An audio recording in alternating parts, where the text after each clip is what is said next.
And we're about to go live for the last segment of the program.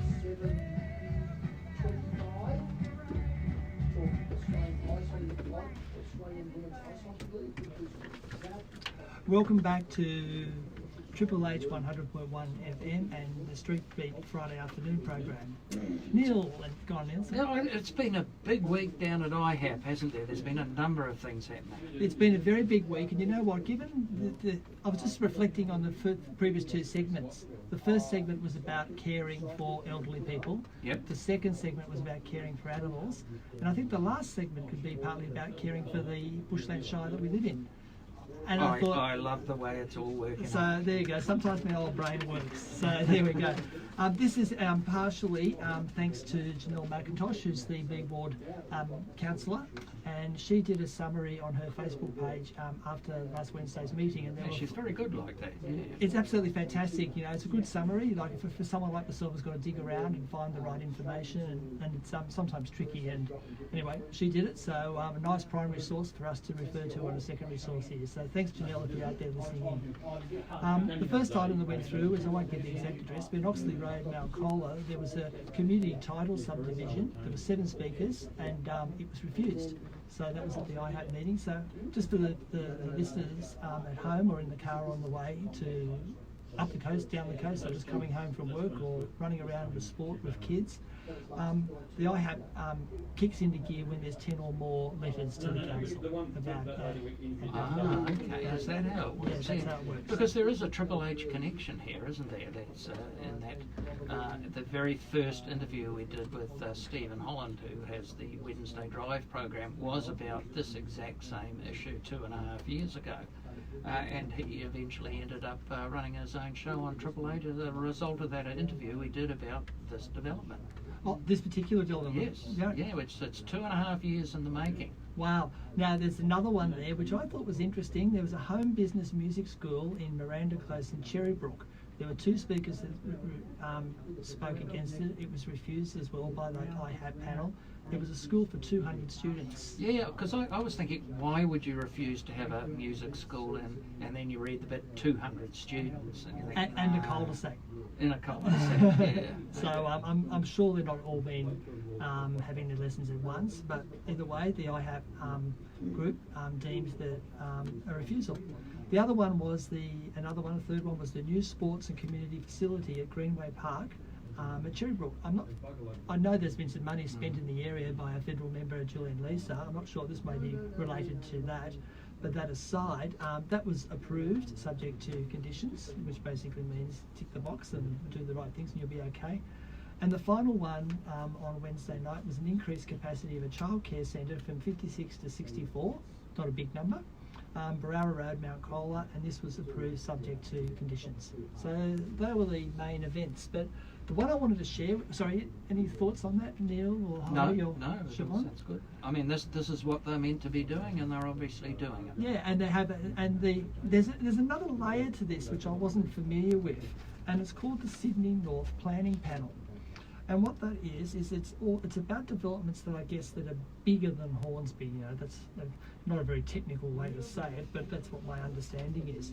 And the chair of that one is Peter Debman. You may remember that name as an ex-Liberal politician.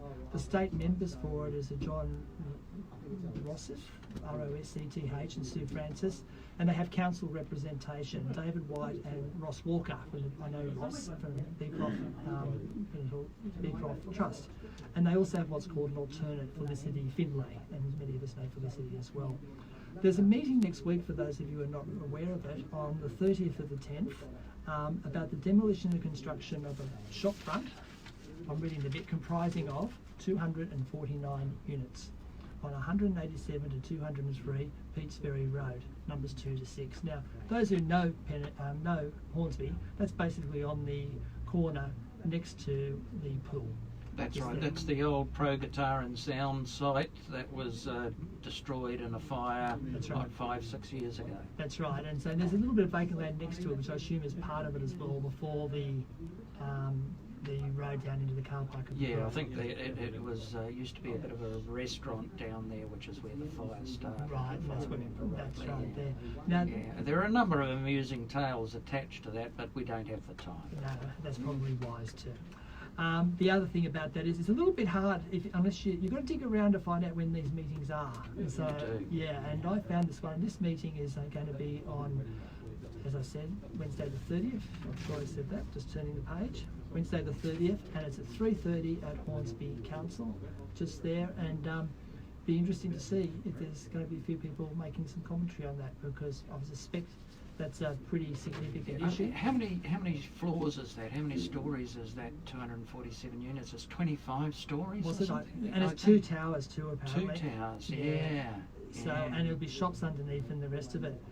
It's a bit of a catch-22 situation. I didn't read Joseph Heller very well, but I do remember that the council is saying it's putting all its development in the Hornsby area, because that's where what it's trying to do. So it'll be an interesting test. I noticed also online that this original proposal was sort of early in 2018 when it first came through. So that's what's happening sort of at the local council front. So we can care for elderly, we can care for animals, and we can maybe do a bit of caring for our local community as well. Great. Well, we'll care for Triple H now and bring in a little bit of money, and we'll be back shortly, and we'll be talking about, well, what media have we been consuming in the last week? Is it just me? It's my voice again. It's my voice again. Thanks, Neil. Ian, great to see you again. You've got to go, do you? Yes, off to the play. Gonna grab What time's it start? It starts at 8, but we've got to be there at 7. I'm going to grab a quick bite. So. Yeah, good on you. Yeah. Lovely to see you again. Nice to see you too. Yeah. All right. Nice to meet you, Siobhan. Nice to Best meet of you. luck with your internship Thank you. and your studies. So this segment coming up, Yeah. we each talk about what media we've been consuming this week. So, reading, listening, watching, anything like that. Do you want to sit here, Siobhan, now, so we can... Sure. Is there anything else you want to cover before we get into that? Bye, No, everybody. I'm just trying to talk about Thank you. some other things we've been doing. I can get Neil back into the Facebook thing now. Bit of Morgan Siobhan over and... Move Siobhan over. That's what I'm doing. Okay, thank you. You might have to start again. I haven't got my head around what I've been reading and doing. Actually, I do have, but it's boring. I feel I'll like I do just it. played musical chairs almost, going from Well, chair to well, chair to yeah. chair. I'll have to get you to come this way. We've got too much of Neil now. Oh, you can't have too much of me. Too much of Neil. Yeah, now we've got you in. That's all right. Hello, Heidi. How are you? Haven't seen you since Northam days. Just recognising your names. This is like an awkward one. I'm gonna come. Yeah, that's it. You have to swing Yeah. around a bit. This is awkwardly the pole keeping the table from falling. 20 seconds. Is my pen gone?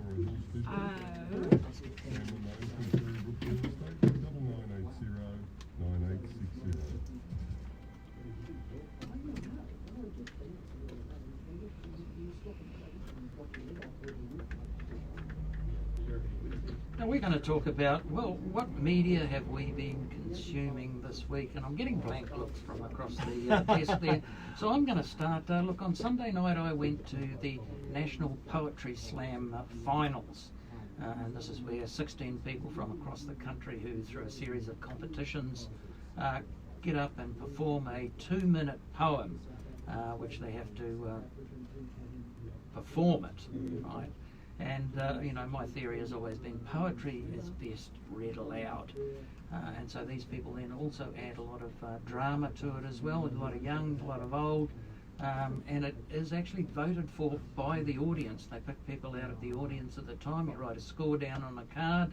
Those scores are aggregated, and then the winner is announced at the end of the final 5, and they go through it.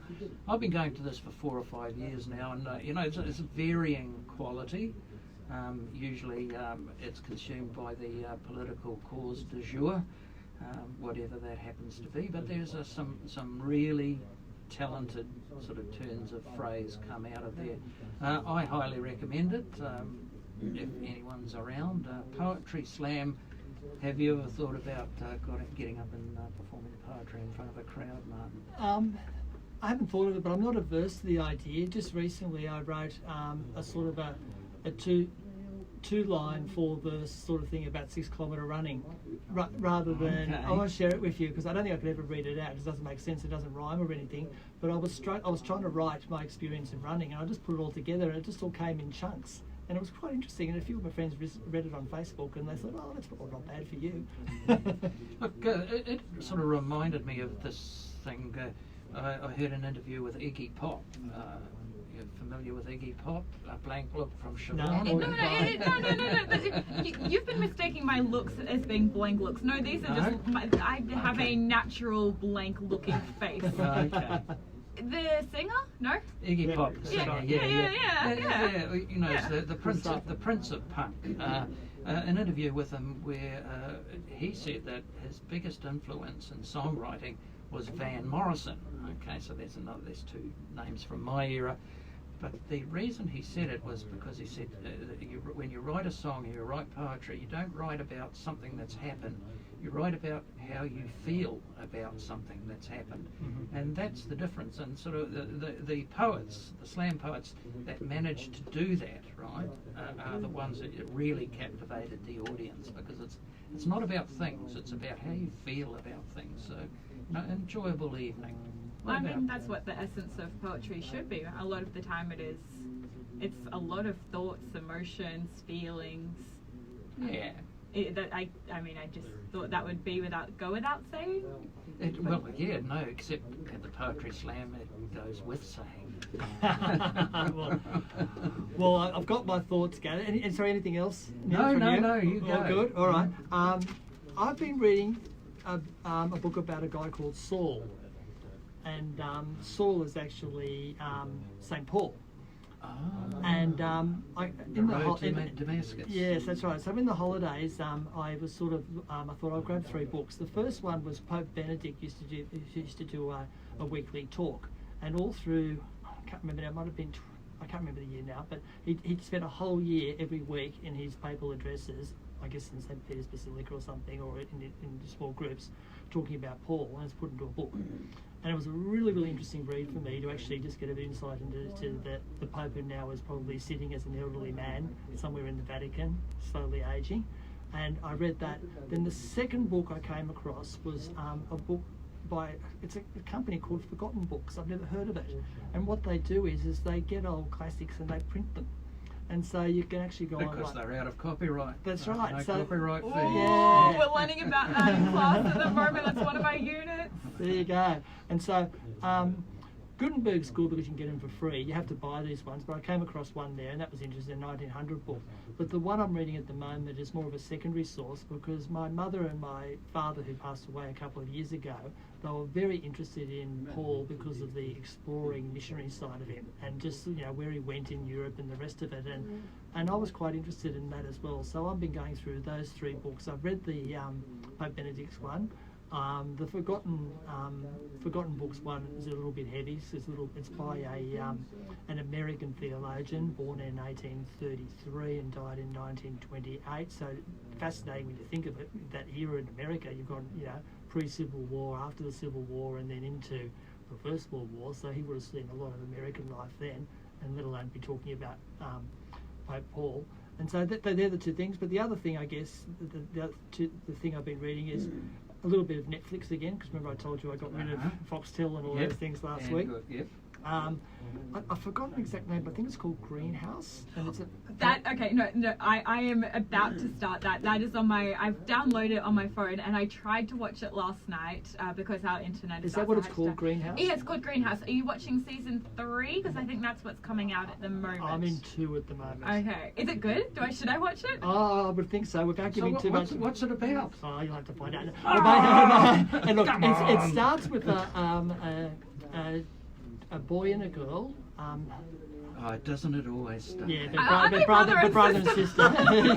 You jump to a conclusion there, and they're watching a space shuttle go off, and in this show, the mother's in the space shuttle, and the space shuttle blows up. So you can see where maybe what the origins of the concept came from.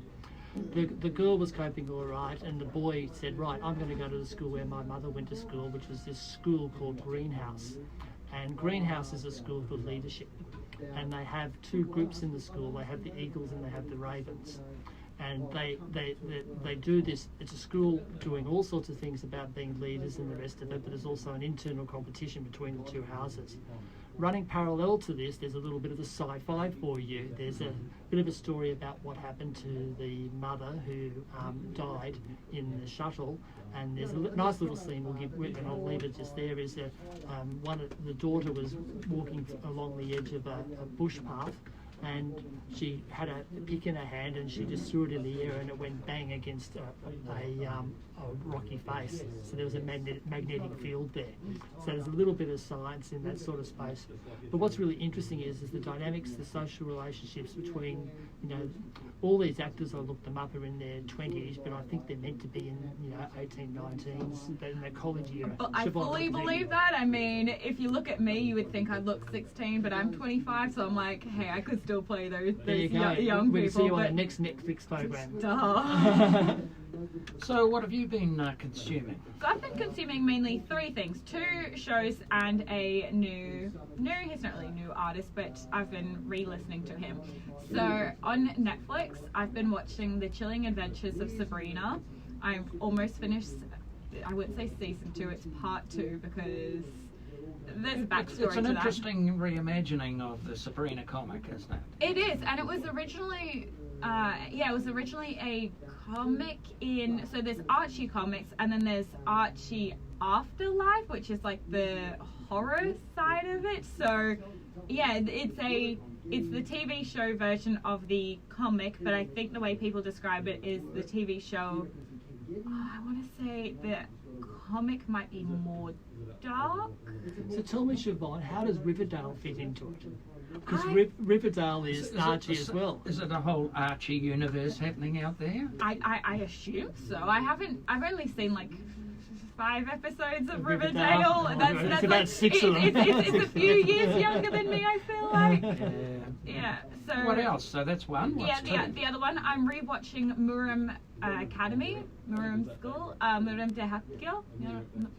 It's a Korean show, but it focuses on like a very international side of it. So basically, there's this famous K-pop artist in this world, and the illegitimate heir of a Chinese I can never say this word, conglomerate. What's that word? Conglomerate. That word. I can never say it.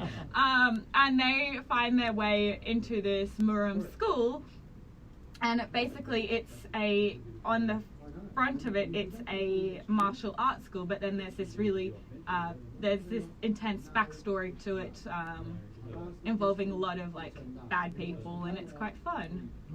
So they have a lot of like international students in there. So there's a famous, I don't know if you'd call him an actor or a comedian, and he's from Ghana and he lives in Korea, and I think he's got a Korean citizenship now. There's a few international K-pop artists that are in the show, and there's a lot of like English, a lot of Chinese, a lot of Korean being spoken. So it's, I don't know, it's an interesting show. Not the best Korean drama, but it's still like, I don't know, it's got this fun aspect to it. They have some, they're quite sort of popular soaps, don't they? The Koreans. Yeah, and what I love about Korean dramas is they're only generally about 12 to 16 episodes long, but they're an hour-long episodes. Mm-hmm. So you can binge them. They're so easily binged. Okay, and you've been listening to? Okay, so I don't know how you describe him. So he was born in Sweden, and he released a lot of... Do you know what Visual K is? No. So Visual K is a Japanese... I just feel like my brain is filling up. So it's a Japanese style, I guess you could call it. So it's a lot of like Harajuku kind of thing. So he was in a metalish kind of band in Sweden, and he dressed up as a girl quite often. So he wore these pretty dresses. That was the Visual K element to it. He then moved to Japan, started releasing a few Japanese songs, quite cutesy kind of things.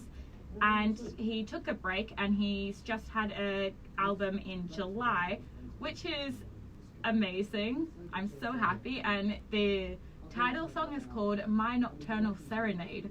So a lot of the comments are like, he's an anime vampire cutesy boy. Oh, well, of course.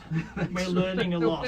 We are learning a lot, but that we are. album is in English, so you should Okay. all take a listen. We will, but unfortunately, we have run out of time. Hasn't it gone quickly this week? We'll be back next Friday at 4 p.m, but hang around because the bench is on. Thanks, Neil. Thanks, Siobhan, and have a good week, everyone. Thank you, everyone.